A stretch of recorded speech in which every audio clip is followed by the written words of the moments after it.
All right, Emily, what are you looking at? Well, there's new research on marriage and I guess people not getting married. That's probably the best way to put it. I want to start by actually a Washington Examiner article by Brad Wilcox with the University of Virginia and the Institute for Family Studies on this new Pew research. We'll get to the Pew research in a second, but I first wanted to read the way Brad put it because I think he adds really, really important framing, not just that the left misses, but also that the right misses and has missed for years and years and years. So Brad writes, a record high 25% of 40-year-olds in the United States were never married in 2021, according to sobering new statistics from the Pew Research Center. That statistic, and this is really important, compares to just 6% of never married 40-year-olds in 1980. So 25% now, 6% in 1980. Now, Brad goes on to say, digging further into the Pew data reveals that this retreat from marriage and family has hit vulnerable populations and the hardest, including minorities, the working class, and poor Americans.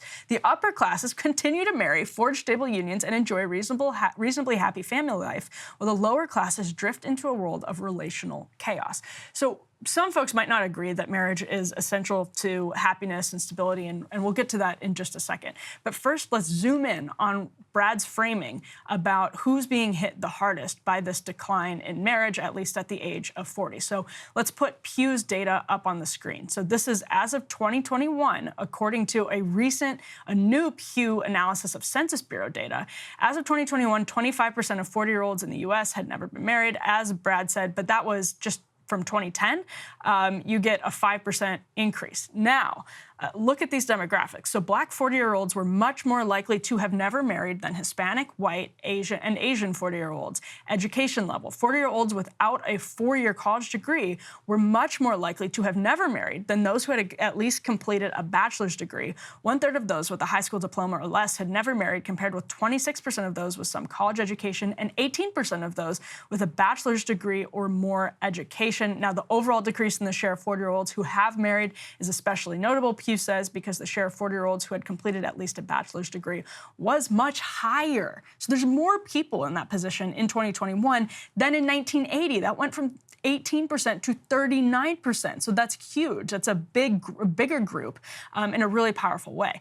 Pew does conclude their article on this new analysis with some note of caution. They say, we can't assume that if someone has not married by age 40, they never will. In fact, they continue, about 1 in 4 40-year-olds who had not married in 2001 had done so by age 60. If that pattern holds, a similar share of today's never married 40-year-olds will marry in the coming decades. That is a really big if. So while I appreciate Pew, especially the social scientists at Pew putting that in there, it is a really, really, really big if because of where we see the trend lines going. That said, it's still, even if people are simply delaying marriage to 40 or later, that can come with serious complications for their life and less than ideal complications for their life in ways that we're going to talk about right now, because that's what's really important. So education by social scientists is used as a really helpful proxy for class, and you can see that borne out in a whole lot of data. And so what we're really looking at here is exactly what Brad describes.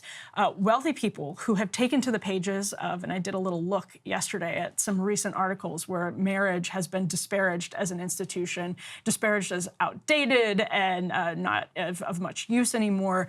Business Insider, The Atlantic, Teen Vogue, The New York Times. The people who are taking to the pages of those elite media outlets are actually getting married at higher rates and really always have been. My old boss, Tim Carney, over at the Washington Examiner, wrote a great book called Alienated America, which is always behind me on the shelf here on the news set. He wrote about what he calls the Lena Dunham fallacy, which is just a wonderful turn of phrase, but he also defines it in a really important way as, quote, the tendency to attribute to decadent elites social phenomena really located among the working class, and the inclination to, quote, blame cultural shifts away from the traditional norms on highly educated, wealthy, white liberals. So, we're typically people on the right, especially.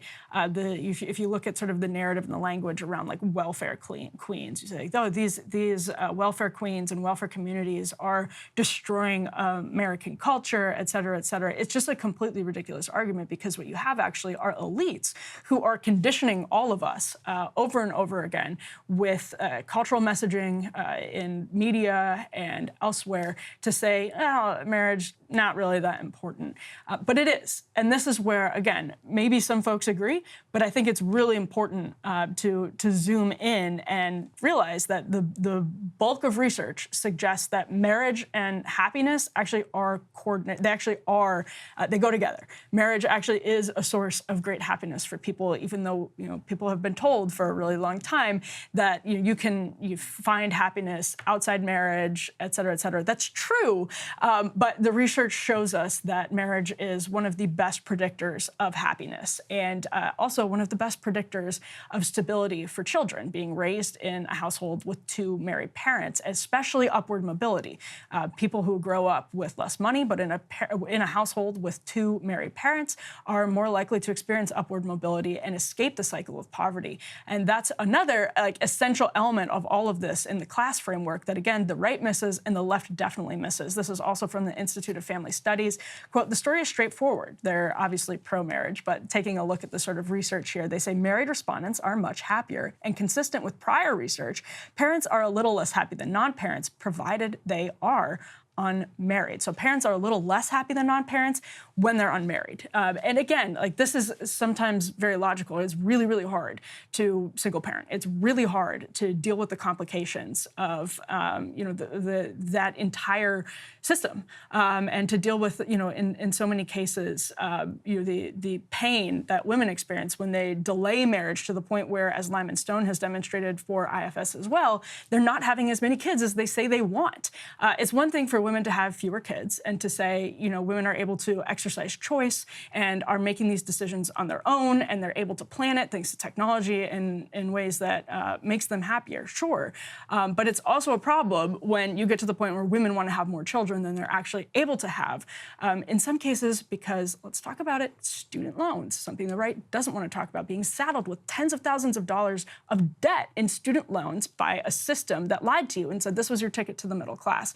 You graduate college with tens of thousands of dollars in debt. You're not able to buy a home. You don't feel stable. And in some cases, as polling suggests, you're putting off marriage specifically because you're saddled with a crazy amount of student loan debt.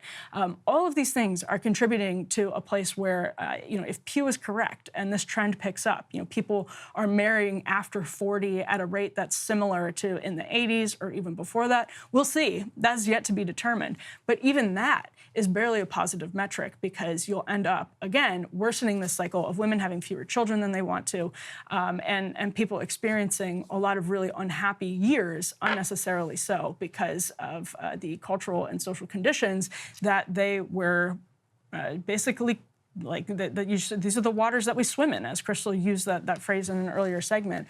This is not a culture, this is not a political system that incentivizes these things. It's not a political system or a culture that has created healthy conditions for any of it. And I think what's absolutely essential to realize is that this is a system being rigged by elites who are not themselves practicing what they preach to absolutely everyone else, which is marriage isn't all that important. It's not essential to happiness. You can, find your happiness in work. That's a huge Sheryl Sandberg line.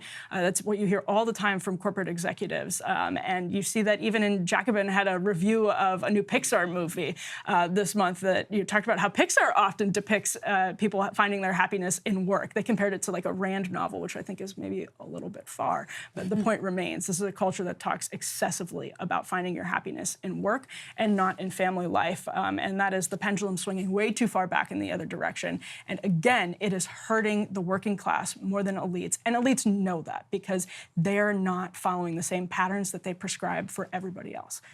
Crystal. Yes. This is frustrating. Hey guys, if you like that video, go to breakingpoints.com, become a premium subscriber, and help us build the best independent media organization on the planet. That's right. We're subscriber funded. We're building something new. We want to replace these failing mainstream media organizations. So again, to subscribe, it's breakingpoints.com.